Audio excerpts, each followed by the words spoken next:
গাড়ি তো ভাই দাম ওঠে নাকি? ফেসবুকে আপনি যে পোস্ট দিয়েছেন গাড়ির ডিজাইন দেখে তো আমার পছন্দ হয়ে গেছে ভাই। ঘটনা হচ্ছে গাড়ি কিন্তু আমি শখ করে কিনবো। হ্যাঁ হ্যাঁ, ইনশাল্লাহ। আগে গাড়িটা দেখেন, আমাকে আপনি চলে আগে দেখেন তো গাড়িটা। আচ্ছা আমি চালাই দেখিচ্ছি। গাড়ির ভেতরে দেখেন, এন্টারডোয়ার দেখেন, সবকিছু দেখেন, সিটটির দেখেন, সবকিছু ইনশাল্লাহ নতুন আছে। দেখেন, দেখলেন আপনি, সবকিছু ইনশাল্লাহ নতুন আছে। গাড়ি তো দেখলো ভাই সবকিছু ঠিকঠাকই আছে, 100 কনকনা আছে। তা কাগজপাতি কি সবকিছু ঠিকঠাক আছে তো? গাড়ির কাগজ একবার কনকনা, গাড়ির কাগজ সমস্যা নাই। আমি কিন্তু কোনো ভেজাল পছন্দ করি না ভাই, শখ করে গাড়ি কিনবো। গাড়ি আমার পছন্দ হয়ে গেছে, কাগজপাতি তো ঠিক আছে। গাড়ির কাগজ ইনশাল্লাহ কনকনা আছে। আমার কনকনা কাগজ ছাড়া গাড়ি বেশি না। দেখি কাগজপাতি দেন তো, কাগজপাতি দেখি। এই যে দেখেন,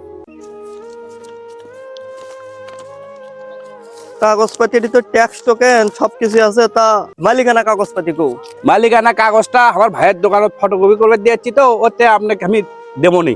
না তো ভাই, আমি তো এগুলো ভেজাল পছন্দ করি না। শখ করে গাড়ি কিনবো, কাগজপাতি ছাড়া তো আমি গাড়ি কিনবো না। মালিকানা আপনি কোন ভেজালত যে ফালালেন আপনি। আমি ফোন দিচ্ছি, ফোন দিয়ে কাগজটা আপনাকে দেবার করছি। গাড়ি কিনেও বেকাদাত পড়ে গেল, টাকাও দেন আপনাকে, এখন করতে মালিকানা। আচ্ছা দেখি ফোন দেন, কাগজ লেসপের কোন এখনই দিয়ে যাবার কোন। উঠে আমি গাড়িটা বেচছি, তো ওই গাড়ির কাগজটা ওই যে ভাই গেছে, ওই ভাইয়ের একটা কাগজটা দিস তো। আচ্ছা ঠিক আছে, আচ্ছা ওকে, থাকেন তাহলে। কেন গাড়ি কিনেও ভেজালত পড়ে কেন, দেখি আসুক। এ ভাই, আপনি এটি কাগজের জন্য দাঁড়িয়ে আছেন? হ্যাঁ ভাই, আমি গাড়ি কিনছি, গাড়িটা ভাল লাগছে, শখ করে গাড়ি আমি কিনছি। তা কাগজ বলে আপনার ওটি বলে তা কাগজটা দেন। কাগজ নেবেন, ঠিক আছে, টাকা আগে 3 লাখ দেন। কি কোন ভাই আপনি?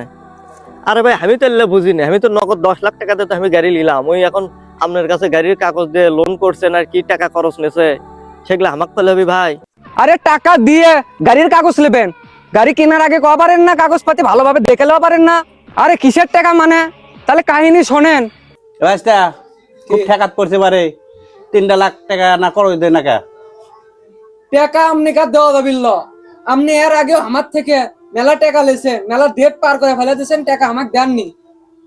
আপনি টাকা দেওয়া যাবে এক শর্তে, আপনার গাড়ির ওই কাগজপাতি আমাকে দিয়ে দেবেন, আমার কাছে জমা থুয়ে আপনাকে টাকা দেবো। তাছাড়া আর ব্যতীত আপনাকে আর টাকা দেওয়া যাবিল, কারণ আপনি মেলা টাকা দিছি, এখন পর্যন্ত একটা টাকা আমাকে আর ব্যাক দেননি। আচ্ছা, অবিশ্বাস করছো করে, সমস্যা নাই, আমি গাড়ির কাগজ দিয়ে তোর থেকে টাকা নেবো। যা, গাড়ির কাগজ দিয়ে টাকা নেবো। তাহলে তো আমার সাথে ভাই বাটপারি করলো, এরকম বাটপারি করা কি ঠিক হলো?